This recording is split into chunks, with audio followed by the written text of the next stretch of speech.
L'art désigne toute une suite d'expressions plastiques qui postulent véritablement une expérience du visiteur, du spectateur, du contemplateur, homme ou femme. Cette définition assez large, c'est l'époque des Oh Lumières ta gueule! qui nous l'a.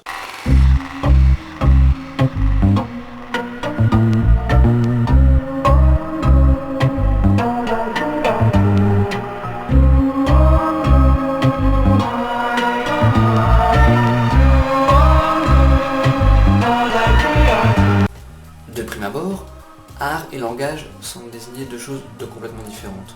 Si on regarde par exemple le sens premier des termes, alors que art, qui provient du mot grec chakne, bon, techne, qui désigne l'activité technique que l'on utilise pour produire une œuvre d'art, le langage est quelque chose de complètement différent.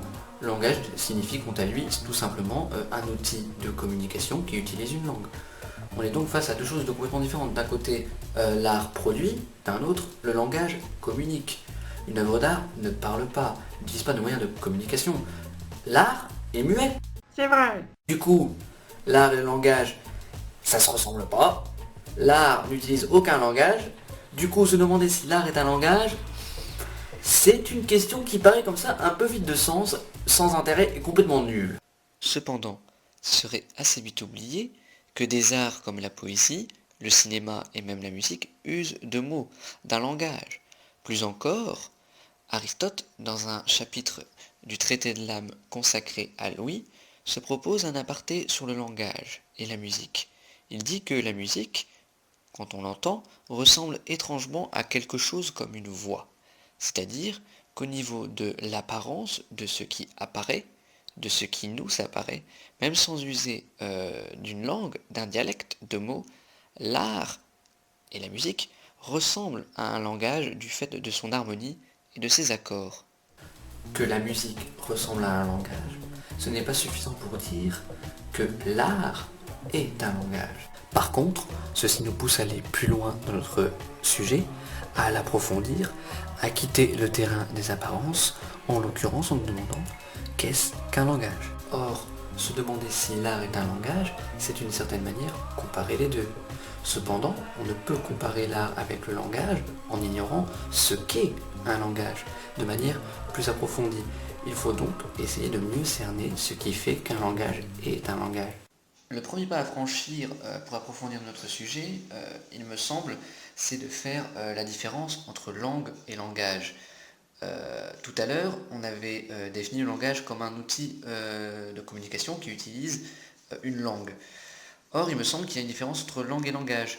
Dans le sens commun, on a tendance à identifier les deux. On a tendance à identifier le langage avec le fait de parler, de prononcer des mots et d'émettre des sons. Mais il faut faire la différence. Et la première question à se poser est finalement de se demander si est-ce qu'une langue se résume à un emploi de mots. Un film comme La planète des singes, quand je parle de La planète des singes, je parle du dernier reboot, hein, pas le film de Tim Burton, faut pas déconner non plus. Un film comme La planète des singes illustre bien notre propos. Il y a une scène dans le film qui montre des singes parler entre eux, qui montre des singes qui peuvent communiquer entre eux sans utiliser aucun mot, qui parlent, qui communiquent, qui ont un langage à partir de signes.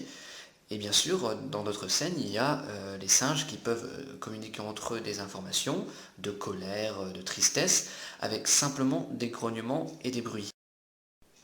Le terme langue est donc plus à comprendre comme le fait d'utiliser un code qui peut prendre différentes formes, que ce soit le langage des signes, le langage informatique, ou même, et oui, ça se vérifie, le langage des mecs bourrés. Ce qui veut dire que le langage est un outil de communication qui use d'un code. Et tout comme tout code qui se respecte, il n'est un code que pour les personnes qui puissent le comprendre. Il faut donc que un code, que ce soit une langue parlée ou même un langage informatique, ait un sens. Si je parlais en albanais dans une vidéo en français, on ne pourrait pas se comprendre parce que finalement, d'une certaine manière, la langue, c'est-à-dire le code que j'emploie, n'a pas de sens pour vous. Dans un autre registre, le théâtre de l'absurde de Ionesco montre bien le non-sens que peuvent prendre les mots dans notre langage. Parfois, et ça se vérifie même souvent, on parle pour rien dire. Ce qu'on dit est vide de sens. Tout ceci montre que ce qui fait un langage n'est pas seulement son dialecte, son code, mais avant ça, comme condition même du code, son sens, sa signification. Tout langage digne de ce nom doit faire sens, doit avoir une signification. Et j'entends bien déjà vos questions, et c'est tout à fait normal. Qu'est-ce que ça veut dire que le langage doive faire sens? Le terme central ici est donc celui de signification. Il faut essayer de cerner dans son sens philosophique ce terme. Et pour cela, pour essayer de rendre les choses le plus claires possible, on va essayer de se mettre dans des situations de langage. Bon, quand je communique à quelqu'un par exemple à direction des toilettes, en rabord, le langage que j'emploie fait sens pour lui comme pour moi, s'il n'est pas trop éméché. Bon, d'une autre manière, quand je dis 2 plus 2 égale 4, normalement, vous me comprenez. Ces deux exemples, somme toute très différents, montrent quand même que la signification a pour conséquence un phénomène de compréhension. La compréhension n'advient qu'à partir d'une signification. La signification permet la compréhension. Maintenant, il s'agit de savoir pourquoi. Pour essayer donc de cerner plus encore le terme de signification, je vais faire une référence à Aristote, livre Gamma de la métaphysique. Livre de badass. Du coup, citation. Ce que dit Aristote en livre Gamma de la métaphysique est la chose suivante. Le principe pour toutes les argumentations de cette sorte n'est pas de réclamer qu'on dise qu'une chose est ou n'est pas, mais qu'on signifie au moins quelque chose pour soi-même et pour un autre. Analysons cela. Du coup, on va procéder par étapes pour étudier cette phrase. Ça n'a pas l'air comme ça, mais c'est une phrase vachement centrale. Hein. Bon, la première partie de la citation est celle que j'appelle, et en faisant ceci, je reprends l'excellente analyse de Barbara Cassin.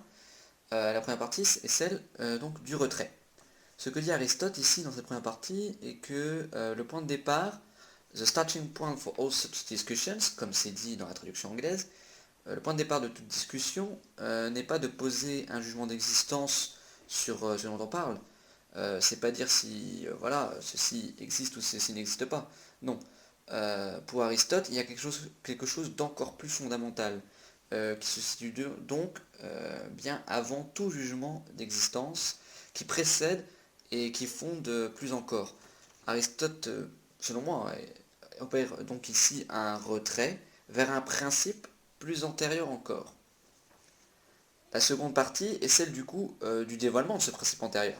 Ce que dit Aristote est à interpréter comme une décision de sens. Ce principe antérieur est la signification. Le terme grec pour signification est seimainen, pas le seimainen de Say my name. mais le seimainen de seimainen. You're goddamn right. Cette décision de sens pour la signification est celle d'une identification. Dire quelque chose, c'est avant tout déterminer son identité en fait. C'est lui poser, comme on dit en français, un sens strict. Avant de parler, mes mots ont déjà un sens que leur confère la signification. Quand je parle à quelqu'un, mes mots font référence à quelque chose de réel. Cet accord, et on parle bien donc d'accord, est celui de la signification. Et c'est ce qui permet la compréhension. Pour le dire encore autrement, en soi, de manière tout à fait naturelle, normalement, les mots sont arbitraires. Arbre aurait pu se dire tripepluc. L'important n'est pas la forme du mot. L'important est qu'on ait donné une signification, et précisément une signification à arbre. C'est-à-dire qu'on ait posé une référence réelle à un mot arbitraire pour pouvoir en parler. La signification, c'est un accord, en fait, pour le dire encore plus simplement, entre deux bavards sur le contenu d'un mot. Et ça paraît évident. Avant que je dise que quelque chose n'existe pas, par exemple cette chaise verte n'existe pas, il faut d'abord que je pose le sens de chaise verte, que je m'accorde sur quoi cela renvoie. Et non seulement pour moi, mais aussi pour autrui. Cela veut dire que si certes les mots sont arbitraires, la signification est communautaire. La signification fait communauté de sens. Et c'est en comprenant le sens et l'importance de la signification que l'on peut comprendre pourquoi l'humour absurde, c'est drôle. Ceux qui font l'humour absurde ne font guère attention à toute signification. Ils jouent avec les mots et avec ce qu'ils renvoient. Ils jouent avec les différentes significations pour créer un sens absurde. Par exemple, il y a une blague que m'avait fait un pote, c'était quelle est la différence entre deux girafes? Il n'y en a aucune, sauf qu'il y en a une qui a une aile plus grande que l'autre. Comme vous pouvez le constater, on comprend chaque mot. On sait à quoi ça renvoie. Mais ce qui est drôle, c'est qu'on joue justement avec ce que ça renvoie pour rendre ça complètement bête, en fait, pour vider tout sens logique. Ce qui compte dans l'argumentation, du coup, ce qui doit compter, c'est que tout langage doit avoir une signification. C'est-à-dire, le langage, peu importe sa forme, doit parler du réel. C'est l'unité de signification qui fait que le langage a un sens. Pour savoir si l'art est un langage, il faut donc aborder sa signification. Il faut se demander, poser la question de savoir si l'art parle-t-il, et plus encore, nous parle-t-il, et de quoi ça parle. Et encore là, je pense qu'il va falloir qu'on procède à un recadrage de notre piste de réflexion, car si l'art a une signification, moi il me semble déjà de premier abord que sa fonction ne doit pas être identique à la fonction de la signification dans le langage courant. Pour montrer où est le problème, on va essayer d'opérer par un exemple. Imaginons, je dis chat, vous comprenez que je parle d'un chat et pas d'une chaise verte. Ça c'est la signification dans le langage. Je dessine un chat sur un papier. Normalement, si c'est plutôt bien fait, vous voyez et vous comprenez que c'est un chat. Mais là, on passe quand même, on a quand même deux objets différents. On passe d'un code qui est celui d'un mot à ici une représentation. Et donc du coup, le modèle de signification change. Et pourquoi ici les modèles de signification changent? Parce qu'on passe en fait d'un mot qui renvoie à quelque chose de réel en fonction de son accord, de la signification qu'on lui a donnée, à une image qui renvoie à quelque chose de réel en fonction en fait du fait de savoir si elle représente plus ou moins bien ce qu'elle est en train d'imiter. Et c'est là que peuvent commencer les premiers problèmes. Le côté créatif de l'art peut déconcerter plus d'un. Et il y a certains types d'art qui peuvent presque sembler ne rien dire. Par exemple, pensez à la peinture abstraite. La peinture abstraite est un art qui fonctionne sur aucune représentation. Il ne peut donc renvoyer à rien de réel dans la mesure où il ne représente rien de réel, il n'imite rien de réel. Si l'art abstrait ne représente rien de réel, il y a un problème par rapport à la possibilité d'une signification, puisqu'on a posé que l'une des conditions pour parler d'une signification est que ça renvoie à quelque chose de réel. Ce que la peinture abstraite ne fait pas. Mais on pourrait dire comme Descartes que même l'art abstrait, la peinture des plus abstraites, a sa limite de créativité, dans le sens où elle ne peut pas ne pas utiliser des couleurs et des lignes. Une peinture abstraite est obligée d'utiliser ça.